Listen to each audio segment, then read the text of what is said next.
All right, everybody. Hey, welcome. I am your host, and my name is Professor Khalil Amani. And this is Khalil Amani's World 100. I got my DNA results in, and I want to share with you all and talk about DNA. And I'm dedicating this show to my family. I'm dedicating first and foremost this show to my older brother, Larry, to my younger sibling, brother, Nelson, and to my beautiful and dear and sweet baby sister, April Michelle. I have our DNA, and I'm going to show you all who we come from. This DNA to my siblings, you don't have to buy, because I bought it and did it. And your results are going to be just like mine, because we have the same mother and the same father. Now, I'm going to be a little long-winded before I get to the results. I'm going to be a little long-winded. But I will put the timestamp in the description box for my family so they can go right to it and look at it. They might not want to hear their brother and their uncle and their father yapping. And so I make this video for my immediate siblings, first of all. Secondly, I'm making this video for my children. My firstborn, Keturah, my son, Yehuda, and my baby girl, Shatara. And although they're not related to me by blood, my other two children, Nicole and Kimel, as well. Although they're not my bloodline. And thirdly, I'm making this video for my extended family. Aunts, uncles, cousins, nieces and nephews. My nieces, my beautiful nieces, my beautiful nephews, my cousins, first cousins, second cousins, and whatnot. This is for the family. And lastly, I'm making this video for my listening audience, my subscribers, my wonderful subscribers. First and foremost, Leak-U, aka Interloper Nation, a YouTuber. Go subscribe to her channel. That's my YouTube wife, y'all. Leak-U, L-E-A-K, Leak-U, one word, Leak-U. I'm making it for my people that subscribe to my channel. Zartan, Jafar the Messenger Black Man, Brother Lavelle, J-Lee Chronicles, Zartan, I said that, Reverend X, Tony P 2023, and anybody else. I'm probably forgetting some names. I'm making it for you. We're talking about my deoxyribonucleic acid. That's right. We're talking about deoxyribonucleic acid, aka DNA. If you ever wondered what DNA stood for, it stands for this long ass word, deoxyribonucleic acid. One or two words. Let me see, is it one word or is it two words? Let's see. Deoxyribonucleic acid. Okay, so it's two words. See it right there? deoxyribonucleic acid. Yeah. Deoxyribonucleic acid, aka DNA, is the molecule that carries genetic instruction for the development, function, growth, and reproduction of all living organisms and many viruses. There you go. There you go. Got it? Okay. So we're talking about Khalil Amani, aka Lloyd Clark, my birth name. And so to the Clark family, I am still a Clark. I just had a situation in my life, as you all know, that precipitated and made me have to change my name. But I'm still a Clark. I'm still a Clark. All my degrees at Clark. I'm still a Clark. All of my degrees are Lloyd Rodney Clark still. Got it? Okay. I am a proud Clark boy. All my degrees and all my accomplishments and everything. It's Clark. So I want to talk about DNA. Before I give you my results, let me say this about DNA.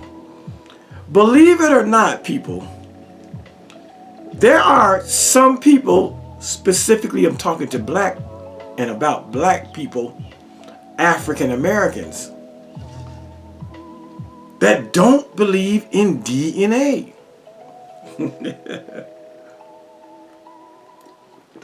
They don't believe in the science of DNA. Well, I believe in the science of DNA 1000%. And something that showed up in my DNA results further confirmed that DNA is a real deal. Did you know that when I did my DNA test, it didn't ask me anything about anybody else. But when the results came in, it had my family name on my maternal mother's side. Stubbs. How did the DNA know that my maternal grandmother was a Stubbs? Stubbs. Stubbs. How did it know that? It didn't ask me for anything other than my spit, my saliva. And that's how I know this shit is real. It's real. But there are black people that don't fully understand and don't believe in DNA. You see, here's the weirdo thing about doubting science. Here's the weird thing about doubting science.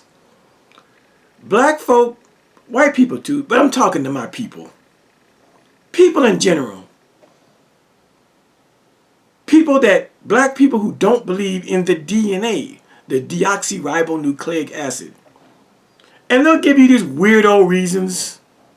There's some black people that won't take a DNA test because they think some kind of way their saliva is going to be used for some sinister recreation of themselves. They're going to take their spit and they're going to make clones. They're going to make clones of themselves. Calm down. Some people take themselves or hold themselves too, excuse my French, fucking important. Oh, I've heard all kind of reasons why black folk don't take DNA tests. I don't want to be cloned. I'm not sure what they're going to do with my DNA when they get it. I don't believe it. How can they tell me where I'm from my spit? They got all kind of excuses. And then they'll pack a suitcase, get on a jet aircraft with 150 or 200 other people, and allow that machine built from the mind and imagination of man and women, an aircraft that's 50 tons in weight that will lift them up 35,000 feet into the air and carry them on a 5,000 mile or a 1,500 mile or a 2,000 mile trip. That plane will stay in the air for an hour to 4 hours to 10 hours. They'll go from Denver to Hawaii, a whole 10 hours in the air. 100 tons in the air at 35,000 feet, traveling over 500 miles.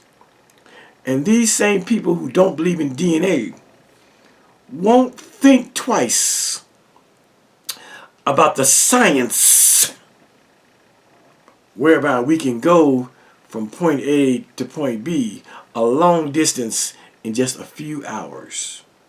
They totally believe in the so-called white man's aeronautics, aeroscience, and aviation.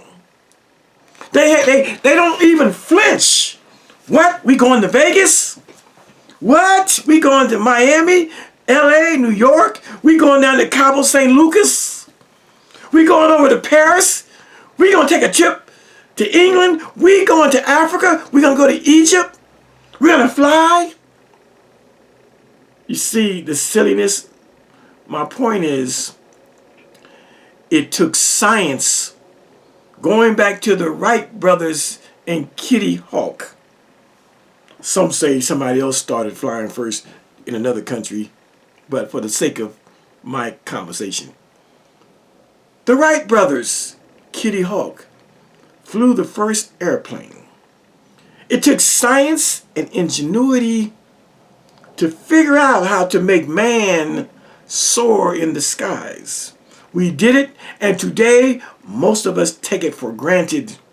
We don't think about the aerodynamics, aeronautics, and the aviation, and the lift and thrust, and how does a plane get up in the air and stay in the air and travel so fast at such a high altitude. We don't think about that. We trust, I said, we trust science. Plain and simple. We trust science, and we get on a plane and go to our destination. The same thing holds true for food. It holds true for food. There's food in cans that they put in cans and seal it. It's in there for 3, 4, 5 a year. It goes in for months. And when we're ready to go eat it, we go in our cupboard and we get a can of string beans or corn out. We trust the science of keeping food wholesome. We trust the science of going to get milk that Louis Pasteur figured out the pasteurizing process to make cow's milk tenable to our palates and last long and doesn't spoil. We figured out how to keep meat and fish edible after death of the animals.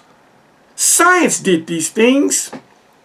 And so we buy groceries and we don't even consider that those string beans in a can or those fruit cocktails in a can, that was science that made it so that you could put vegetables and fruits and seal them in cans and they will stay for months at a time.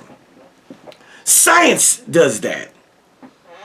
But when it comes to DNA, you got people, many of the so-called black conscious community, pro-black, Afrocentric, pan-Africanist, those types.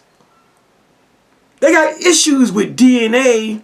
You got the whole Hebrew Israelite movement or the Israelite movement that got problems with DNA, that won't take a DNA test because they are worried that it won't show no Jewishness. There won't be no Israelite or Jew gene come back to them. It's the white man's test. The same Hebrew Israelites, they will fly from New York to Miami to go to Passover. They trust the white man's airplane, but they don't trust the white man's DNA system. You have these types. You got these people, black people, who want to be un-African and they want to be indigenous to America. And they too won't take the DNA test because they kind of know it ain't coming back with no Indian blood, no Indian mix.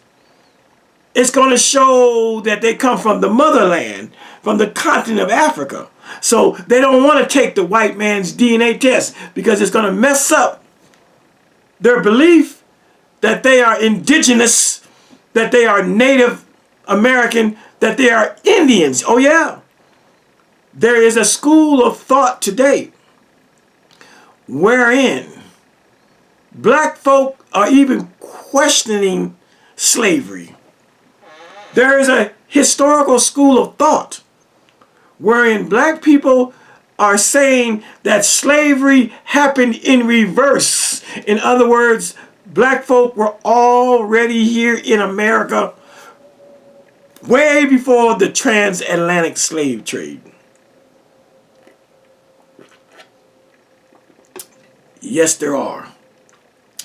Don't worry, we're going to get to my results, but I want to give a little lecture on DNA and African history. I will put the link, if I didn't say it, somewhere below. I will put the, not the link, I will put the timestamp where the actual results are displayed for my family if they don't want to sit through my long diatribe. If they don't want to sit through my long soliloquy. But I'm teaching a little history, so it's good to listen. But you know how family is. Family say, that's Lloyd. That nigga, I knew that nigga when he was a snotty-nosed kid. What he gonna tell me? We'll listen to anybody else teach history. But when it comes to our own, we got a little issue. I understand. I get it. I'm not saying my brothers and sisters are going to do that, but I understand how family can be towards family. They can listen and take instruction and get taught the Bible from anybody else. But when it comes to one of their own, trying to teach them history or Bible, nigga, I knew you from the sandbox. Just the way we are. And so there are black folk that don't believe in DNA, won't take it. But I always say to them, my answer to them would be, pray that the police don't ever come to your door and drag your ass out and say you raped somebody or you murdered somebody. And they have the DNA to prove that you did it. And if you have been dragged out of your house and you know 1000% you haven't raped anybody and you haven't murdered anybody, and the police say they have DNA of the murderer or the rapist, you can just gladly sit in your cell. It might be a week. It might be a month. It might be a few months. But you know, because you did not rape and you did not murder somebody, you know that whatever DNA they have, when they put it under the microscope and run it through their machines and stuff, you know it ain't coming back to you because you ain't do it. And you will be exonerated and they will release you from jail. And that's the end of that. That would be the time that you become a believer in DNA. And I guarantee you, I don't care how much you say you don't believe in DNA, if you get arrested for murder or rape and you did not do it, You will tell those folks as a non-believer in DNA, please run your white folks' DNA, please do it. Because I know it ain't going to have me in the DNA. And you know that. And then maybe, just maybe, you will go, goddamn, there's something to this DNA. DNA is a science. It's not 100% perfect, but it's getting there. It's getting there. A lot of people that have been falsely arrested and tried and convicted are being released, thank God, to DNA. And so I tell people, go get your DNA done. It's a beautiful thing. As a black person, as an African American person, there was a little thing that happened over 400 years ago. It was called, euphemistically, that peculiar institution. I know most of you never heard that word. Well, what is the peculiar institution? That's a fancy word for slavery. It means slavery. And there was a little event in recorded history that happened over 400 years ago and lasted 280 years or so. It was called the transatlantic slave trade. And even 1,000 years before that slave trade, there was another slave trade called the sub-Saharan slave trade, instituted by the Muslim world. For I submit to you, it was the Muslim world, the Arabic world, that taught the whites and the Jews and the Portuguese and the Spaniards what profit could be made in black flesh. We seldom talk about the Arab slave trade or the Muslim slave trade. We like to focus on the white man. But it was the white and the Jew and the Portuguese and the Spaniards who got together and they started the transatlantic slave trade. Don't let anybody tell you that the slave trade didn't happen. Don't fall for their stupid arguments. Well, where's the ships? Ain't no ships. We can't find ships. They have found slave ships, but slave ships were made out of wood. Hell, I'm 65 years old, and I've heard about a car named the Ford Edsel, but I've never seen an Edsel. And it was made out of steel. But black people in America, you are a special people. And if you want to study your history and read on your history, you're not going to find one historian that will buck against the transatlantic slave trade, and that black people living in America today in 2025, our origin and our history and our roots go back to Africa. And yes, this ideal that black folk were already in America, it is a growing ideal among black people who want to be Indians and Native Americans and indigenous. It's a growing ideal. Because who wants to be from Africa based on how white folks have presented Africa in history as the dark continent, and nothing relevant and nothing good came from the continent? We know that's a lie when we study and read. But some black people, they have not studied African history, neither have they read the great African scholars. They haven't read the great African scholars. And so they're easily led by YouTubers and verbal folks and their grandmamas telling them, oh yeah, we Indians, we've been here forever. And while there is evidence, don't get it twisted. There is evidence that the African explored the New World in pre-Columbian times. There's evidence of it. And one of the great African scholars, Dr. Ivan van Sertima, he wrote a wonderful book, They Came Before Columbus. He presents compelling evidence that black folk visited, or Africans visited, the New World before Christopher Columbus. And that pockets, little groups and settlements of Africans actually stayed in the Americas, down in Mesoamerica, what we call Mexico.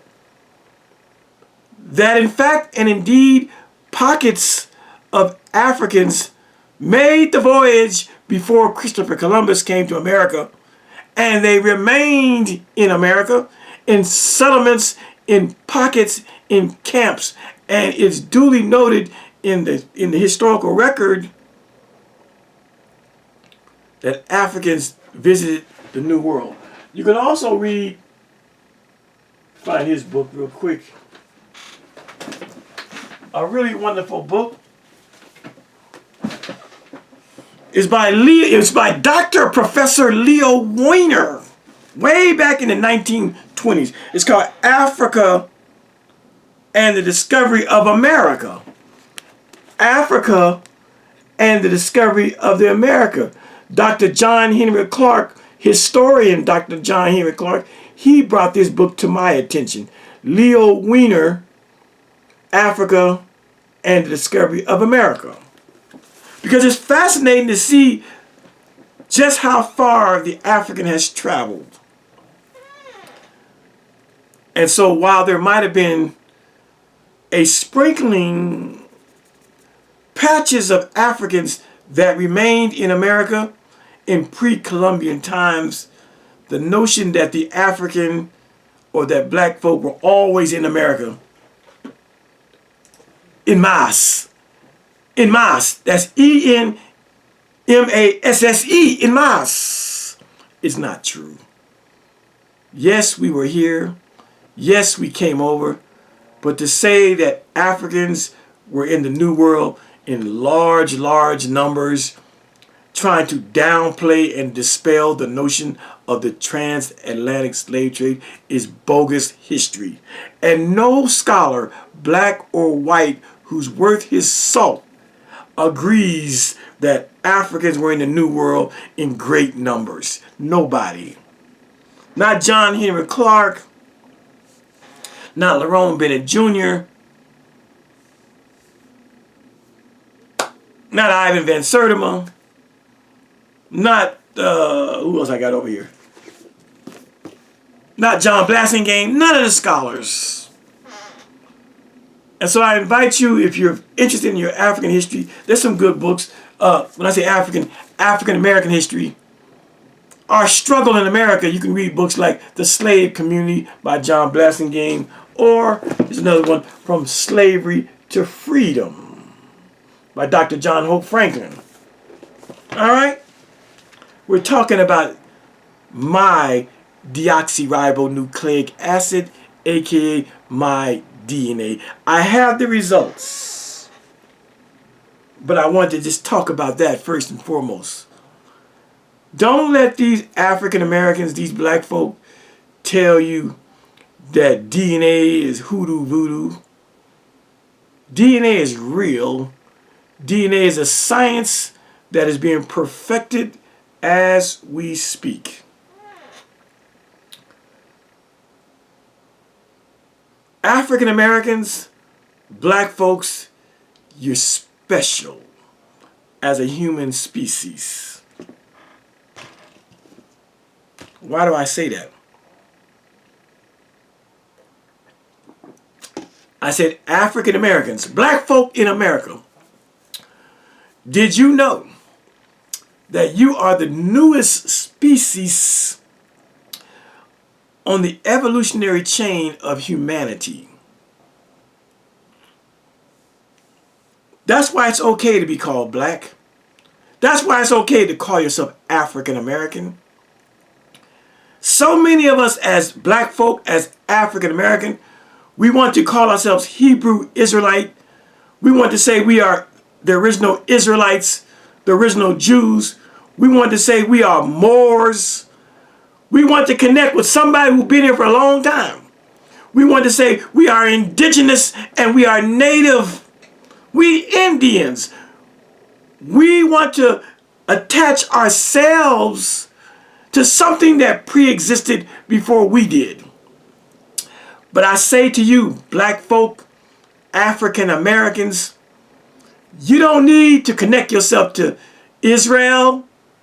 You don't need to connect yourself to being a Hebrew or a Moor or a native or an indigenous person.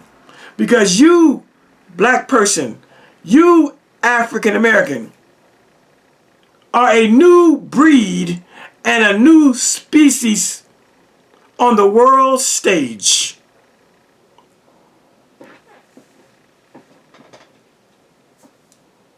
It's okay to be black. And we don't have a land that's called black land. It's okay to be African American and there's no land called African American because we special. We're not better. We're just special. What do I mean when I say that African Americans and blacks are the newest breed and species in the evolutionary chain of humanity?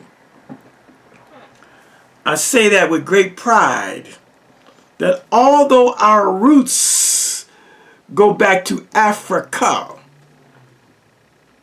we are something different. With Africa being our foundation, but we are something different. We are the result of the amalgamation of amalgamations. What am I talking about? Let me read something to you and then we're going to go to our results. I want to read from Dr. Lerone Bennett Jr.'s Before the Mayflower. Dr. Lerone Bennett Jr.'s great work. And Dr. Lerone Bennett Jr., he explores this ideal that black people in America, that African Americans are special, not better, but special. That we are new. That we are a blending and mixing and melting pot of a lot of different nationalities. And it's true, because when we get to my DNA results, you're going to see. Would you be surprised if I told you I was part Filipino? Would you be surprised I told you I was part Swedish? And that's what it means when he says, we're going to read. Let's go to it. I want to read this because it's a teaching moment. My DNA is going to be a teaching moment. We're going to read from Dr. Lerone Bennett Jr.'s Before the Mayflower, okay? This is what he says about black people in America. This is why you ain't got to be no Moor or no Jew or no Hebrew Israelite or no native or no indigenous, okay? It's right here. We'll start about right here.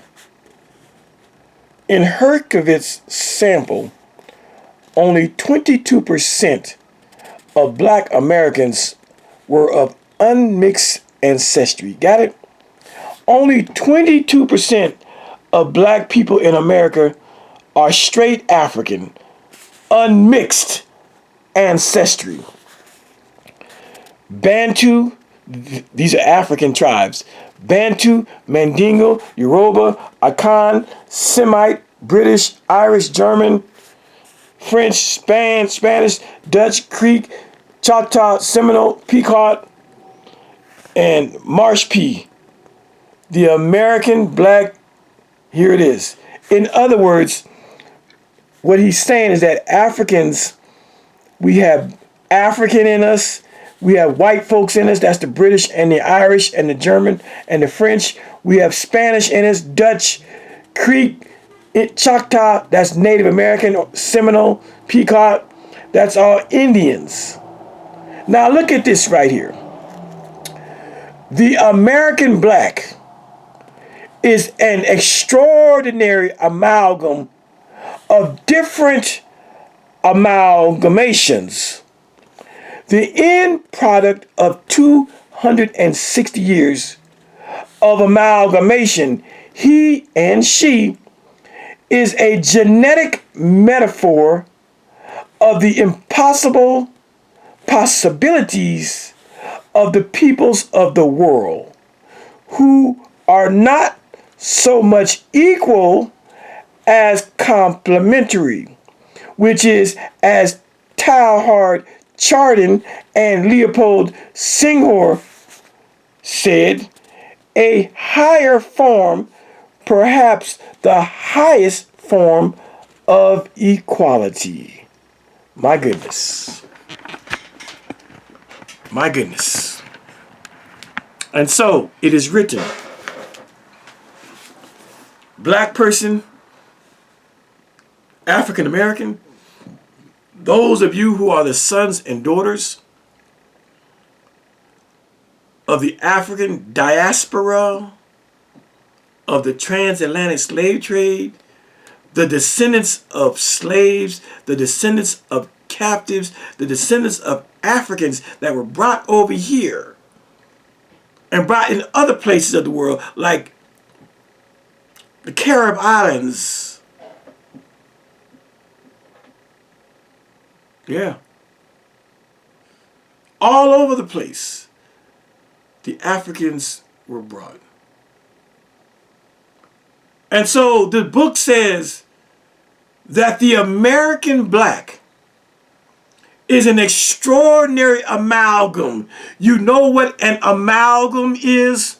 An amalgam is when you put two or more things together. When you mix stuff. That's what an amalgam is, or an amalgamation. That's why people say that America is a mixture or a melting pot. But the American black is an amalgam, a mixture of different amalgamations. We are an amalgamation within an amalgamation, which makes us a new species. The end product of 260 years of amalgamation. The black man and woman and child in America are a genetic metaphor of the impossible possibilities of the peoples of the world. The black, the African American man, woman, and child, they write, is a higher form, perhaps the highest form of equality. In other words, in my deoxyribonucleic acid, in my DNA, in my genes and chromosomes, in the DNA, in the deoxyribonucleic acid, in the genes and chromosomes of blacks and African Americans, is the perfect blend and mixture of the peoples of the world. That's what it's saying.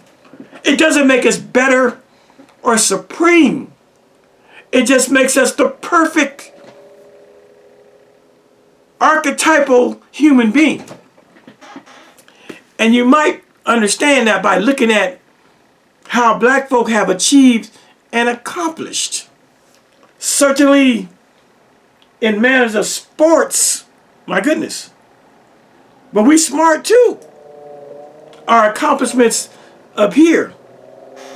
You know, it was a black man who revolutionized and invented the blood banking system. You do know that, right? Going down to the goddamn stoplight. Black folk invented it. All right, I've talked enough. I said we're talking about my DNA. And so I went through this. I went through these people right here. Scam likely. I went through these people right here. Ancestry DNA. Very simple to do. All I did was there was a kit inside here. All I did was took it out. I didn't have to swab. It was a little tube. And there was a little mouthpiece that you put on the tube. And you spit in it. And there's a line on the tube. It says spit until you get till your spit gets to that line. It said don't eat or drink for about a half hour, of course, so you don't get no food or stuff in it. And I spit until I got to the line. And once you get to the line, you take the little cap off, and then you put another cap on that closes it, and shake it good. Shake it good. Shake it good. Because inside there, mixed with the spit, is a solution that keeps the spit, viable. Keeps your DNA from dying. Okay? And then it said put it back in the box. I put it back in the box that it was in, closed it up, and the postage was free and dropped it in the mailbox. It was that simple. It literally took 3 minutes or less. And results are back. So I want to show you my results. To my brothers and my sister, this is who we are. This is who we are. Alrighty then. See, make the most of your free account, Khalil. See, Khalil's DNA tracker. I am registered. It had arrived. They processed it, and it's done. Alrighty, let's get to it. Let's get to it. Khalil's DNA origins. It starts out by telling me that I am mostly Nigerian. I'm 24% Nigerian. Hey, that's okay with me. I said the Clark family, my brothers and sisters, we are 24% Nigerian, followed by 22% Benin and Togo. Those are African nations. Got it? Those are African nations. Let's click on it. Oh, where's the click? Let's see. Oh, there you go. View full results. There we go. All right, now let's get to it. And so there I am. Khalil's 16 ancestral regions. Again, I am 24% Nigerian. I am 22% Benin and Togo. And on this map here, it shows you where I'm from. Got it? Nigeria and Benin and Togo. And so the first one is green. So the Nigeria is right there in the green. That's where we're in Africa. And then Benin and Togo is the blue. That's right on the coast. That's where the slave trade took. So the green and the blue is where I'm from. All right? And then it says I am 9% England and Northwestern Europe. In other words, I got some white blood in me. We got some Clarks. We have some white blood. We are 9% English and 9% Northwestern Europe. And then we are 8% Mali. Mali on the map is right there. That's Mali in the purple. Okay? And just so you know, where it says we are 9% England and Northeastern, what is that? That's like a brown color, reddish. That's way up here. The Clark family is 9% England and Northwestern Europe. And then we are down here. I said Mali. The next one is 7% Western Bantu peoples. What color is that? That would be down here. We have 7% of Western Bantu people. And then we have 6% from Senegal. That's green. That's right there where the green is. And look at this. We have some Scottish in us. The Clark family is 6% Scottish. Oh, Scottish. Play some bagpipes. And 4% Ivory Coast, Ghana. That is part also where the slave trade took part. 3% Wales. Well. Wales is purple. Wales is way, see Wales right here? Wales is way there, that purple. The Clark family is part Wales, Scottish, and English, and from Northwestern Europe. But we are part Scottish. Wow. It gets crazy. Here we go. We are also 3% from Ireland. We are 3%. The Clark family is 3% Irish. How you like that? Scottish and Irish. And then we're 2% Central Africa. And then we are 2% from the Netherlands. That's more white stuff. The Netherlands, way up there. My goodness. And we are 1% Cameroon, Africa. And we are 1% Northern and Central Philippines. My. You didn't know that, did you?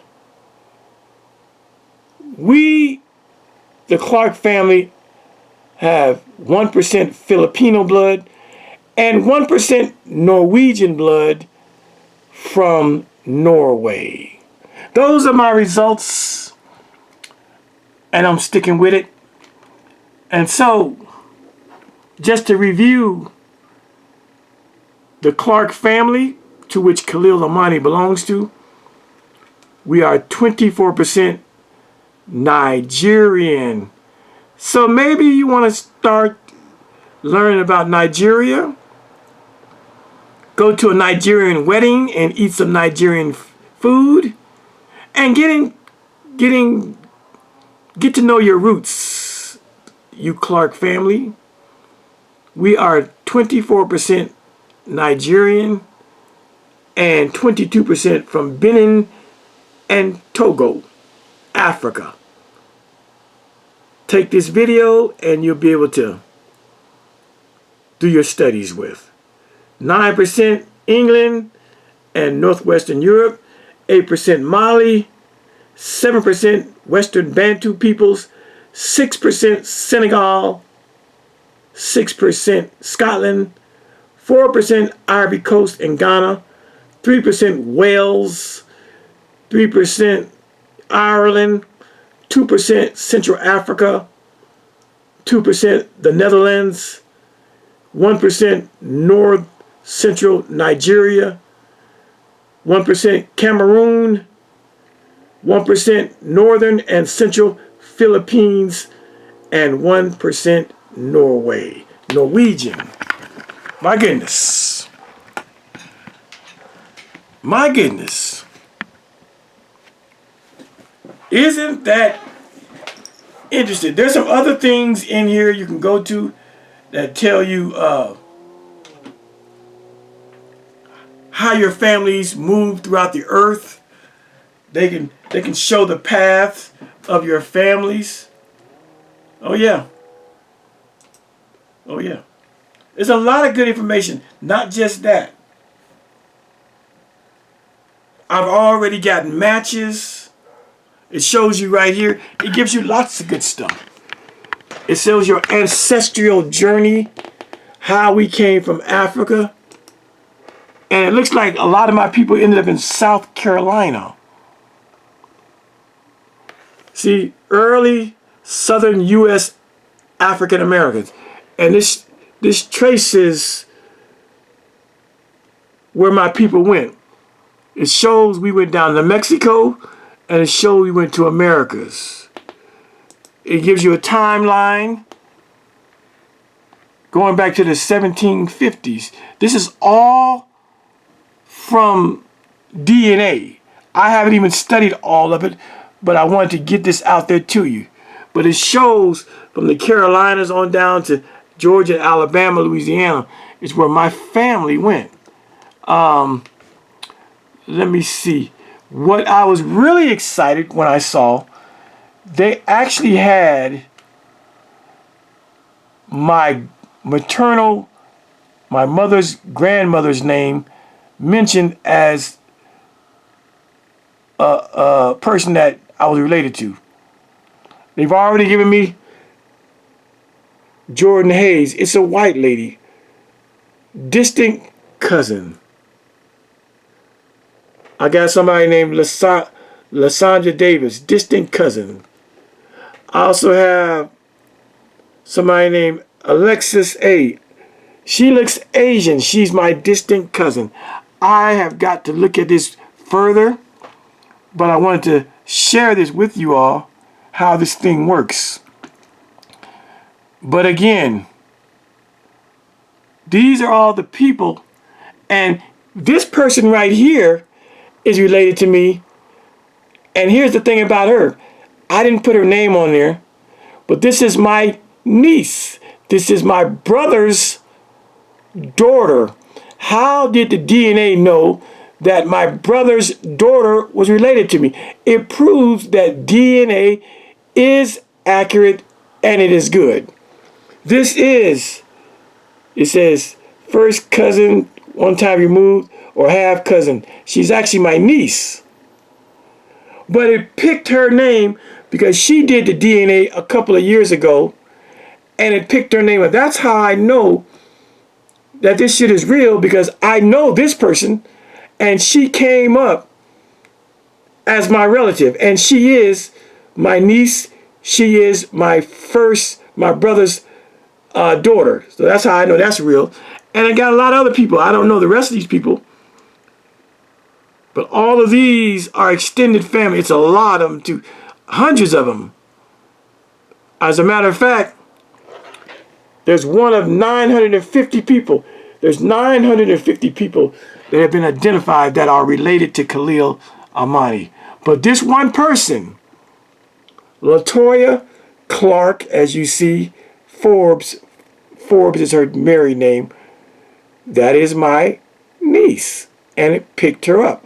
It says close family. This is how you know DNA is real and it works. And if I could find it, they even mention the last name of Stubbs, which is my mother's family name. Let me just see if I can find it. I didn't tell them that my mother's name was Stubbs. I might can't find it right now, but it mentioned Stubbs. You're related to the Stubbs, and that is absolutely true. So it says parent 1 and parent 2. Lots of matches. 9,000 matches for parent 2 and 8,000 so much matches for parent 1. Now that's a tricky thing. You have to figure out which parent is which. It gives you a whole thing, parent 1 and parent 2. I may come back and do another video as I learn more about, everything that's going on here. But Let me just click here. I was looking for, okay, that's some additional stuff. I'm looking for, it actually mentioned my mother's maiden name as a family ancestor. Origin, I don't know where to find it, but it said Stubbs. My mother's name, my mother's maiden name was Stubbs. It's in here somewhere. But again, I haven't studied all of this. I haven't studied all of this. It's a lot to take in. But I invite you all to do your own DNA and see where you come from. You learn all about, you could build a family tree. You can do all kind of stuff. You can do all kind of stuff. I'm going to look at some of these people here and see, you know, how I'm related to them. Your regions inherited from each parent, it gives you a lot. And you can build a family tree. You can do so much. So much. And I just think, you know, as African Americans, you know, I remember you always hear, I always used to hear white people talk about, oh yeah, I'm Scottish, I'm British, oh yeah, I'm from England. They say it with such matter-of-factly conviction. They really know their roots, you know. They could trace themselves to America. Oh yeah, yeah. My people came over here in you know, 1754. You know, a lot of white folks, they know their history. So this DNA thing, it's, you know, for them it's like whatever. But for people that have been lost, people that have been robbed of history, language, culture, religion, God, have been lost and buried. A people who were created out of many different other peoples. As you read earlier, that African Americans or black people, we are an amalgamation. We are a mixture of mixtures. We are a new breed and a new creation in human evolution. And so our journey to find our roots and to see our deoxyribonucleic acid, our DNA, to see which and the different types of blood strains, the different kinds of genetics that run through this new breed of humans is fascinating. I never knew that I was English. I never knew that I was Scottish and had from Wales, and I never knew that I had Filipino blood in these here veins. But I'm so glad that my greatest DNA is African. I am Nigerian 24%. I love that. Now the only thing I am a little bit confused about, and I may take another DNA from another company, not that I don't believe this one, but I know for a fact that my father's mother was Native American, or at least 50% maybe Native American. And so I am a little perplexed why no Indian, why no indigenous, why no Native American marker showed up in my DNA. I'm a little perplexed about that. Because I always tell the story that I never saw a picture of my father's mother. Never. I'm going to try to pull her up while I'm talking to you.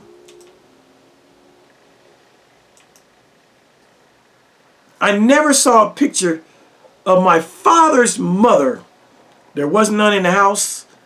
My dad didn't have no picture of his mother in his wallet. I had no idea of what she would look like. And so in 1972, at the tender age of 12 years old, my father took us to a little town in Virginia called Pulaski to meet our grandmother, my father's mother. And I remember distinctly walking in the house and seeing this, what I thought at 12 years old, what I thought was an Indian woman sitting on the couch. I remember thinking, who is that Indian lady? I'm looking for a black woman because my daddy is black and my mama is black and I was a black child.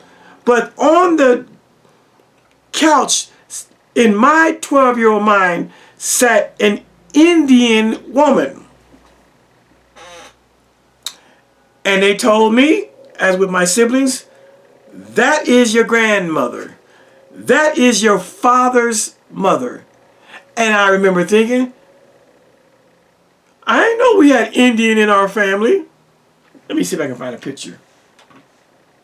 Let me see if I can find a picture. Oh, what am I doing? Let's go to my Facebook page. I just want to show you a picture of my grandmother. And so I thought for sure that there would be some marker in there that dealt with an indigenous part of me. I thought so. But this is why a lot of black folk who want to be Indians, who want to be Native Americans, who want to be indigenous, this is why they don't want to take the test. Because look at me. I'm thinking I'm going to show up and present as an Indian somewhere. I knew Africa was going to be there. But I thought for sure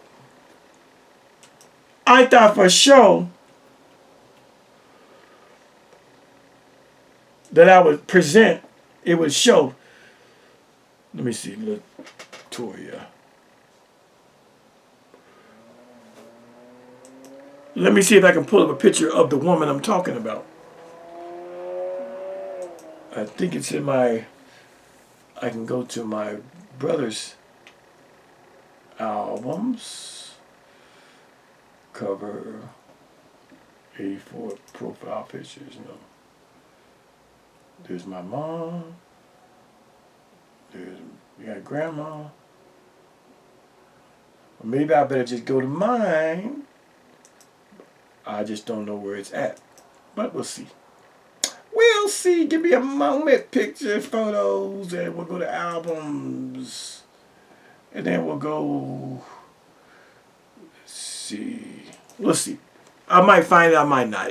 I know I got a picture of my fraternal, or should I say paternal grandmother in here, but I just don't know exactly where to find it. I'd have to do a lot of digging to find it, but I know she's in there. Oh! I found her. I found her. This is my paternal grandmother. And when I saw her, I thought this was an Indian. I did not see a white woman. And the fact of the matter is, back in 72, she has her hair dyed here, but it was silver when I saw her. Silver. That's right. I even say on my thing, my grandmother, Cherokee Nation. This is the oral history that I was told, that this is my grandmother and she was Cherokee.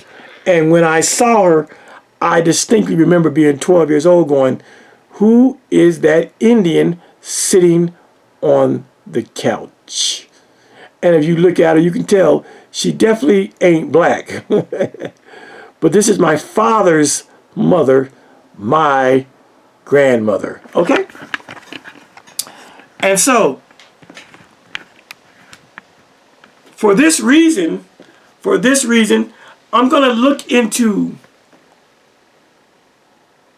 into other types of DNA that might be more particular about the Native American part and just see. Now, the only reason that I would suspect, because I believe that my grandmother, I still believe that my paternal grandmother, my grandmother on my father's side, I still believe that she is who I said she is, and she is who they told me she is, that she is Cherokee Nation Indian. Now, one or two things is got to be wrong. Either she's not my biological grandmother, even though my father says that's his mother. But is it really his biological mother? And I say that because back in those days, there was a lot of shenanigans and sexual hanky-panky going on. You know what my father told us?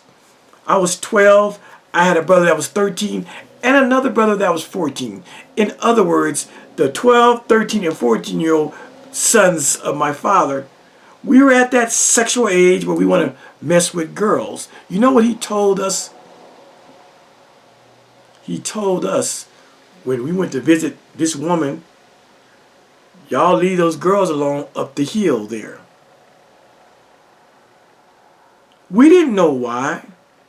We didn't think twice about it. Daddy said, don't mess with those girls. But what I came to find out is that those girls up the hill around the bend, they were related to us. But that's how parents were back then. They didn't say, don't mess with those girls, because you know those are your cousins. Leave them alone. Don't mess with them. So there's a lot of crazy stuff going on. So although I know her as my grandmother, biologically speaking, who knows? Maybe she is Cherokee, but maybe I'm not her biological grandson. Maybe. Maybe my father is not her biological mother. Maybe my grandmother is not my father's biological mother. Who knows? A lot of crazy shit went on. But I do believe that that's my father's mother, because she and my Uncle Joe that used to live with me here in this house, they are split in image. So I throw that out the window. I can see my father and I can see my uncles in my grandmother. I can see it. Split in image. So I don't believe that. I don't believe that. So I'm going to try to do a DNA. I'm going to get another DNA. Maybe a DNA that specializes more in indigenous, Native American, stuff like that, and see what comes back. But this is why this is an example of how people think they know their roots because grandma said, because granddaddy said, because of oral tradition. And this is why some black folks are afraid to do their DNA, because it doesn't come back as they thought it. I just knew that it was going to say native or indigenous 6% for me. I just knew it would. And it didn't. I was convicted.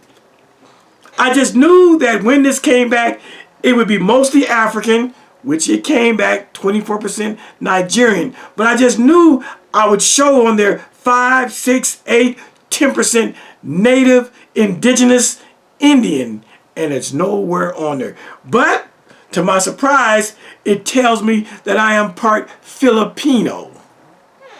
Are Filipino natives? Are Filipino? No, that's Asian.